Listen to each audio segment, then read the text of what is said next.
Olá! Nesta terceira e última parte dos estudos sobre o Estado, em nossa aula de Sociologia, veremos as relações entre os três poderes e suas finalidades, o papel da mídia na divulgação das ações do Estado e, por último, a análise das ações do Estado sob a luz da Constituição Federal de 1988. Aqui quem fala é a socióloga Sônia Jobim. Vamos aos estudos. Observem, nas relações entre os três poderes, três verbos: criar, aplicar e interpretar, são ligados a competências que exigem um conjunto de saberes e de métodos que exigem qualificação, ou seja, formação específica no campo de atuação. Nós temos aí o poder executivo, o poder legislativo e o poder judiciário. Como eles se relacionam? Então, o Congresso pode votar o impeachment, pode derrubar vetos após a votação com a maioria. Por sua vez, o Poder Executivo pode vetar as leis elaboradas pelo Congresso. O Congresso analisa as indicações de juízes para a Suprema Corte. Juízes indicados pelo Poder Executivo. E o Judiciário pode declarar atos presidenciais inconstitucionais, assim como o Judiciário pode declarar leis do Congresso como inconstitucionais. Esses três poderes se relacionam e se equilibram, como já dizia Montesquieu. Um fiscaliza o outro. E para que essa relação se desenvolva em harmonia, é necessário que cada poder se oriente pela norma máxima, que é a Constituição Federal. Constate o poder do seu voto para escolher o representante político que vai formar o Estado. Veja bem, o presidente, o senador, o deputado federal e estadual e o vereador são escolhidos por você. E os ministros? Os ministros são escolhidos pelo presidente. Então veja a dimensão do poder do voto. E o que significa o voto? O voto é o instrumento da democracia representativa. E como atua a democracia? Atua na política, na economia, na sociedade, na cultura. A democracia na política se realiza no voto, na economia, participar na definição do orçamento público, por exemplo. No social, decidir sobre leis que tratem da vida privada, como questões ligadas à sexualidade ou à reprodução. Cultural, opinar sobre equipamentos culturais, como teatro, cinema, lazer, parques. A cidadania é exercida por meio do voto, onde todo cidadão tem o direito de votar, independente de gênero, cor, credo, idade, escolaridade. O seu voto dará carta branca para que o político, seu representante, apresente ou defenda propostas, soluções que, em tese, deve ser para benefício da sociedade e não de segmentos dela. Temos 3 tipos de democracia: a direta, a representativa e a participativa. Nosso sistema é a democracia representativa, onde a participação é indireta, pois as pessoas escolhem seus representantes. Lembre-se que o seu voto significa poder de decisão e de ação sobre interesses, sejam eles individuais, coletivos ou corporativos. Mas lembre-se que o Estado, por dever constitucional, deve governar para toda a sociedade. A base da democracia representativa é o conceito de soberania popular proposto por John Locke através do voto. Foram indispensáveis a separação dos poderes, como colocou Montesquieu, o respeito às leis, a liberdade de expressão e a cidadania. Exige consciência crítica, responsabilidade e espírito de coletividade, ou seja, a escolha deve visar o bem de todos e não interesses individuais ou corporativos. As deliberações coletivas não são tomadas diretamente pelos cidadãos, mas por pessoas eleitas para tal finalidade. Representantes políticos como prefeitos, presidentes, governadores, deputados, senadores e vereadores. A participação dos cidadãos é indireta, periódica, formal e se expressa por meio das instituições eleitorais.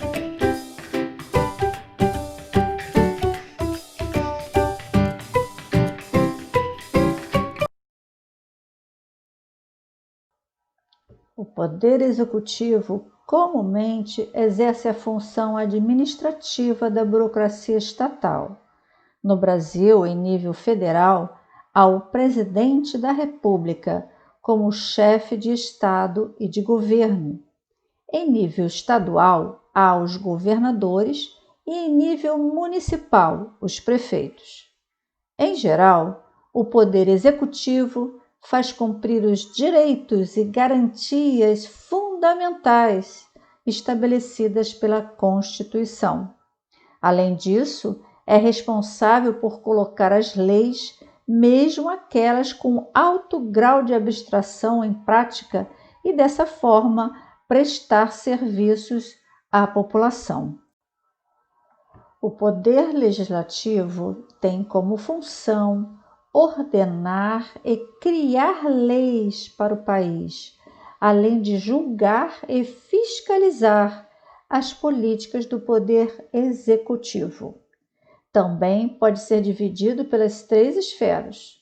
Na esfera federal, o Poder Legislativo é composto pela Câmara dos Deputados, que tem por obrigação criar leis, e o Senado Federal, que também pode criar leis, mas tem como objetivo principal revisar e analisar todas as propostas de leis trazidas pela Câmara.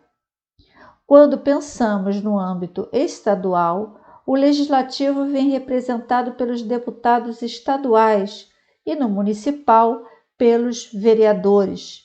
Ambos têm como objetivo a criação de leis estaduais e municipais, respectivamente, assim como a fiscalização do Executivo. O Poder Judiciário é composto pelo STF, o STJ e as justiças estaduais. Ao Poder Judiciário compete a interpretação das leis e a administração da justiça brasileira.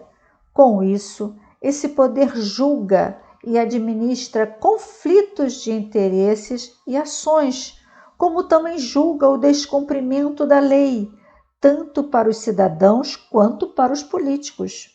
O judiciário se manifesta em diversas instâncias, que estão apenas nos níveis federal e estadual, nunca no municipal. É responsável por garantir a legitimidade das eleições para os outros poderes, por meio dos tribunais eleitorais. Julga a competência constitucional de cada poder e nível de governo, federal, estadual e municipal, por meio do Supremo Tribunal Federal e entre outras funções. Preste bem atenção. O Supremo Tribunal Federal é o órgão máximo do Judiciário, composto por 11 ministros indicados pelo Presidente da República, que também devem ter aprovação do Senado. Esses são os únicos ministros que fazem parte do Judiciário e do Executivo, por não ser um cargo concursado e sim de confiança. O Supremo deve zelar pelo cumprimento da Constituição Federal e dar a voz final em conflitos que envolvam normas constitucionais. O STJ está abaixo do STF e julga causas criminais que envolvam pessoas que estão em cargos com o foro privilegiado. São eles desembargadores, governadores estaduais, juízes de tribunais regionais federais, eleitorais e trabalhistas, ministros e outras autoridades. E, por último, as justiças estaduais. Cada estado tem o seu tribunal de justiça e os juízes estaduais. Os integrantes do TJ são chamados desembargadores, os juízes de segunda instância, e podem contestar e avaliar a decisão de juízes estaduais, que são de primeira instância. O papel da mídia. A mídia é o canal mais popular e direto para o cidadão ficar informado de tudo o que acontece, além de seus sentidos, além de seu redor. É através dos meios de comunicação que ficamos sabendo das leis, decretos, resoluções que impactam nossa vida social, cultural, religiosa e econômica. A mídia é como um extensor, um binóculo que possibilita o ser humano ultrapassar os sentidos, os limites biológicos e geográficos. Você está restrito geograficamente em sua cidade, porém os meios de comunicação faz com que saiba em tempo real o que está acontecendo nos outros municípios, em seu estado, em seu país e no mundo. Vamos agora analisar as notícias sobre a pandemia Covid-19 com as ações do governo à luz das normas constitucionais, tendo em mente o instrumental teórico aprendido.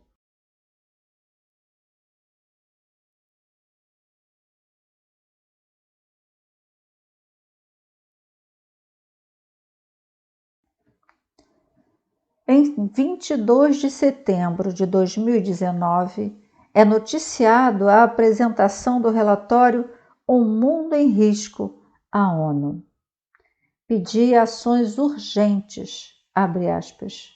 Está mais do que na hora de trabalhar em ações urgentes e continuadas. Isso deve incluir aumento do financiamento em níveis locais, nacionais e internacionais para evitar a propagação de surtos. Também exige que os líderes tomem medidas proativas para fortalecer os mecanismos de coordenação e de preparação entre os governos e a sociedade para responder rapidamente a uma emergência. Fecha aspas. Em setembro de 2019, foi dado alerta para uma possível pandemia. O relatório Mundo em Risco é o primeiro documento anual elaborado pelo órgão independente Conselho de Monitoramento da Preparação Global. O órgão foi lançado em maio de 2018 pelo Banco Mundial e pela Organização Mundial da Saúde e é formado por 15 membros, entre líderes políticos, chefes de agências e especialistas de vários países. O alerta havia sido dado. Que ações o Estado brasileiro desenvolveu quando a pandemia foi confirmada no final de 2019? Vamos analisar as notícias relacionadas ao Covid-19 em 2020. Desde 11 de março de 2020, a população foi incitada a ficar em casa. Não houveram decretos ou leis punitivas para quem violasse a orientação. Somente em abril, a Prefeitura do Rio de Janeiro implantou o Disque Aglomeração para dispersar as pessoas. A pandemia Covid-19 é uma doença respiratória aguda causada pelo coronavírus de Síndrome Respiratória Aguda Grave 2, ou SARS-CoV-2. A doença foi identificada pela primeira vez em Wuhan, na província de Hubei, República Popular da China, em 1º de dezembro de 2019, mas o primeiro caso foi reportado em 31 de dezembro do mesmo ano. A sociologia, ao analisar os fatos, se utiliza de dados qualitativos e quantitativos. E a estatística é um meio para obter os dados quantitativos. Essa tabela ao lado mostra novos casos. Esses números é de 9 de junho de 2020, quando nós tínhamos no Brasil 37.134 casos, uma média de 3 dias. A fonte dessa tabela é da Universidade Johns Hopkins, nos Estados Unidos. Hoje, dia 26 de junho de 2020, o Brasil já tem 1.274.584 casos. Antes de qualquer opinião, de qualquer avaliação de senso comum, tenha em mãos a Constituição Federal na leitura de uma notícia, como essa, por exemplo, do Poder Executivo da Esfera Federal. Diz o seguinte: o governo federal já editou 28 medidas provisórias relacionadas à pandemia de coronavírus. A Presidência da República já editou 28 medidas provisórias desde fevereiro, destinadas ao combate à pandemia de coronavírus. Desse total, 11 abrem créditos extraordinários para o enfrentamento da pandemia e de seus impactos na economia. As medidas provisórias são normas com força de lei que produzem efeitos jurídicos imediatos. Como vamos entender? Como vamos avaliar os impactos? Está correta essas medidas provisórias? Como é que nós vamos analisar? Nós vamos lá no artigo 5º, a linha 2. Vamos ver. O artigo 5º diz que todos são iguais perante a lei, nos termos seguintes. 2. Ninguém será obrigado a fazer ou deixar de fazer alguma coisa, senão em virtude da lei. Então, a medida provisória, ela tem força de lei, então você tem que fazer. Porém, as medidas provisórias, elas devem estar em consonância com o artigo 5º. Então, a medida provisória, ela não pode ferir o artigo 5º, que diz que todos são iguais perante a lei. Então, qualquer medida provisória que seja discriminatória, que fira os direitos de qualquer segmento da população, será inconstitucional. A ação da notícia anterior diz o seguinte: nem todas as medidas provisórias, no entanto, são unanimidade no Senado. Críticas são feitas a normas que podem causar demissão e redução de salário, a exemplo da criação do contrato verde e amarelo, a medida provisória 905 de 2020, já aprovada pelos deputados. O texto prevê, entre outras coisas, incentivo para o primeiro emprego com a redução de encargos trabalhistas e coloca acordos coletivos acima de jurisprudência e súmulas do Tribunal Superior do Trabalho. Bom, vamos lá na Constituição Federal, no artigo 7º, que diz o seguinte: são direitos dos trabalhadores urbanos e rurais, além de outros que visem a melhoria de sua condição social. O inciso 6, a irredutibilidade do salário, salvo disposto em convenção ou acordo coletivo. Então, essa medida, por que o Senado foi contrário a essa medida provisória? Porque ela é inconstitucional.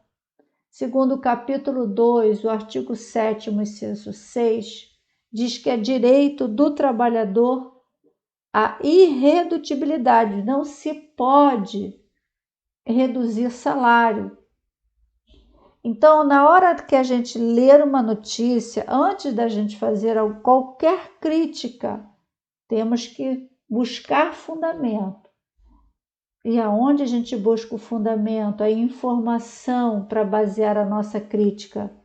Nos documentos, e neste caso, na Constituição Federal. Vamos ver esta notícia relacionada ao Poder Judiciário da Esfera Federal. Diz o seguinte: o STF tem sido alvo de ataques por parte do presidente após a Corte autorizar o cumprimento de mandato de busca e apreensão de aliados. As cidades de Brasília e São Paulo registraram manifestações neste domingo. Na primeira, prevaleceram críticas ao Supremo Tribunal Federal, enquanto na segunda o tom foi defesa da democracia, mas também com grupos pró-governo. Rio de Janeiro também teve atos com a pauta antirracista. Em Brasília, o presidente Jair Bolsonaro deixou o Palácio da Alvorada a bordo de um helicóptero e sobrevoou a esplanada por cerca de 15 minutos. Depois, o helicóptero pousou próximo ao Palácio do Planalto e o presidente seguiu a pé até o ato. Alguns manifestantes empunharam uma faixa pedindo intervenção militar. Há ainda uma bandeira que pede intervenção no STF. Analisando essa notícia à luz da Constituição Federal de 1988, diz o seguinte: sustenta a ação do STF para expedir mandado de busca e apreensão. Isso nos artigos 101 a 103 da Constituição. No artigo 102, diz o seguinte: compete ao Supremo Tribunal Federal a guarda da Constituição, cabendo-lhe 1. Processar e julgar originalmente. O inciso B, C, F, 2B, 3A, B. Os ataques por parte do presidente não procedem, já que o STF está cumprindo com suas competências em relação à situação. Então, não podemos ser contra ou a favor das ações dos governos, seja ele municipal, estadual, federal. Devemos, como cidadãos críticos, sempre analisar essas ações à luz da Constituição. Elas são legítimas ou não? Elas são inconstitucionais ou não? Então, para a gente entender as notícias, por que o STF está sendo atacado, ou por que as pessoas estão contra o STF, ou contra o presidente, ou contra qualquer coisa, sempre buscar a base na Constituição Federal, fundamentado nos artigos, nas normas constitucionais. Você, cidadão, cidadã, fará uma participação política com responsabilidade, com consciência, com senso crítico. Uma última notícia tem a ver com o impacto das decisões do Poder Executivo na vida social. Diz o seguinte: flexibilização precoce poderá levar ao aumento de casos e mortes por Covid-19 no Rio de Janeiro. Apesar da rede pública de saúde estar próxima do colapso em todo o país e do aumento de casos e números de mortes diárias, liderando mundialmente, o estado do Rio de Janeiro e municípios começaram a relaxar o isolamento. Os empresários não usam transporte lotado para ir ao trabalho. Não ficam em aglomerados com inúmeras outras pessoas em seus locais de trabalho. Não atendem o público e não têm de andar pelas ruas. Se adoecerem, têm os melhores hospitais à disposição. Mas foi a eles que os governos cederam ao adotar a flexibilização do isolamento social no momento em que deveriam reforçá-lo. Do conforto de suas casas ricas, gabinetes e escritórios espaçosos, decidem pelo aumento do adoecimento e das mortes em nome da saúde dos negócios e da preservação da riqueza de poucos. Veja, a sociedade ela é constituída por trabalhadores, por empresários, por profissionais liberais, por cidadãos, cidadãs, todos os que aqui nascem e vivem precisam ser considerados. Então, ao analisar essa notícia, essa aqui está fazendo o quê? A defesa do trabalhador. Ela é pertinente? Então, nós precisamos refletir sobre os impactos dessas decisões que o governo, seja ele municipal, estadual, federal, tomam para a nossa vida. Na hora que nós vamos acatar essas decisões, o impacto que elas podem nos causar. Então, é preciso muita responsabilidade, é preciso nos orientar pelas normas constitucionais, que é a luz, que é a guia da nossa conduta em sociedade, para que a gente possa fazer as melhores escolhas.